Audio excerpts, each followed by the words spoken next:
प्यारे बच्चों आप सभी को नमस्कार। तो आज जैसे कि हम जान रहे हैं बीएससी सेकेंड सेमेस्टर के लिए आज पढ़ेंगे हम 2D यानी general equation of second degree. तो कॉनिक सेक्शन क्या होता है तो हम उसके बारे में आज चर्चा करेंगे। A conic section of conic is the locus of a point which moves so that it's designed from a fixed point in a constant ratio. Its perpendicular distance from a fixed straight line is called directrix. Constant ratio is called eccentricity and is denoted by E. तो eccentricity होता है मतलब जो general equation of second degree की eccentricity होता है उसको denote करते हैं हम E से। General equation of second degree क्या होता है जानते हैं, a x square plus B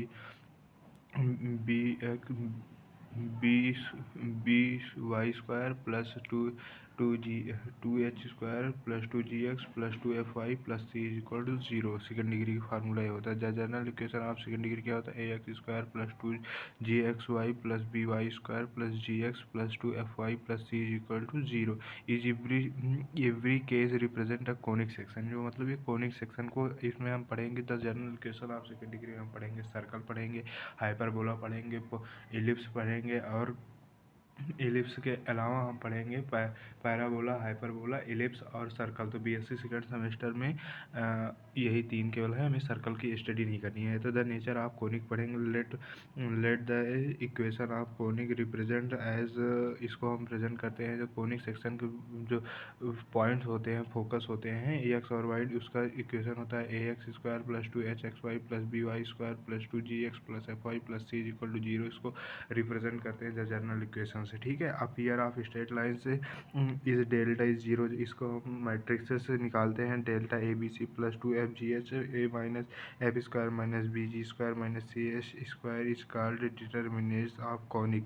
हम इसको अभी आपको दिखाएंगे इसी वीडियो के जरिए। A pair of parallel straight line is delta is 0 and h square is equal to a b. हम इसको अभी इंट्रोड्यूस आपको दिखा रहे हैं, इसके बाद हम आपको पूरी सारी प्रूविंग दिखाएंगे और भी चीज़ें इसी वीडियो के जरिए आपको दिखाएंगे। A circle is if a is equal to b and is equal to 0 होता है तो देखो सर्कल को स्टडी हमें करना नहीं है। अब पैराबोला क्या होता है जब डेल्टा इज इक्वल टू 0 होता है and h square is equal to a b होता है। हाँ, ये सबसे बड़ी बात ध्यान रखने की है। जो पैराबोला होता है उसकी पहचान करने के लिए हम इसी में से जो general equation of second degree होती है, हम जनरल इक्वेशन ये जैसा कि ये जो एच है इसी से हम स्टडी कर पाएंगे।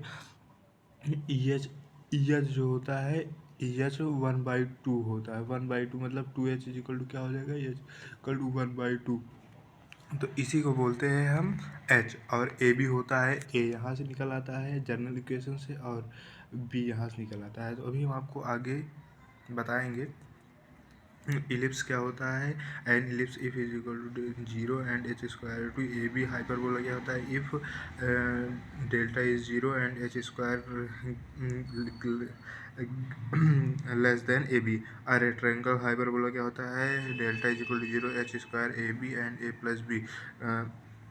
हाइपरबोला और इलिप्स में हम आपको सीधी बात बताते हैं। हाइपरबोला जो होता है, हाइपरबोला अगर हाइपरबोला की स्टैंडर्ड इक्वेशन क्या होता है, हाइपरबोला का स्टैंडर्ड इक्वेशन क्या होता है, x square upon a square minus y square upon b square is equal to 1। ये हाइपरबोला का होता है। और जो इलिप्स का होता है, एलिप्स का होता है x square upon a square plus y square is equal to b square is equal to 1। Standard equation होता है इलिप्स का, स्टैंडर्ड इक्वेशन है ये स्टैंडर्ड इक्वेशन। हम इसी से आगे इसी के माध्यम से आपको हम बताएंगे इलिप्स का जो होता है क्या होता है। इलिप्स का अगर कोई पूछे इलिप्स का है स्टैंडर्ड इक्वेशन क्या होता है, x square upon a square upon plus y square upon b square, ellipse का ये होता है। ठीक है, उसके बाद हाइपरबोला क्या होता है, हाइपरबोला का स्टैंडर्ड इक्वेशन ये वाला होता है, हाइपरबोला का ये वाला होता है। ठीक है, इसमें कोई कन्फ्यूज़न ना रहे, प्लस माइनस का होता है। और ग्रेटर देन जब इसको हम इलिप्स निकालने की बात आती है या ग्रेटर देन ए बी होता है तब इसी के ज़रिए से हम निकालते हैं। इसी से पता लगाते हैं कि इलिप्स है कि हाइपरबोला है। ओके, तो आगे हम इसी तरह 2D the general equation of second degree की बात करेंगे। उसके बाद हम नेचर ऑफ कोनिक्स की चर्चा कर चुके हैं, उसके आगे भी अभी बात कर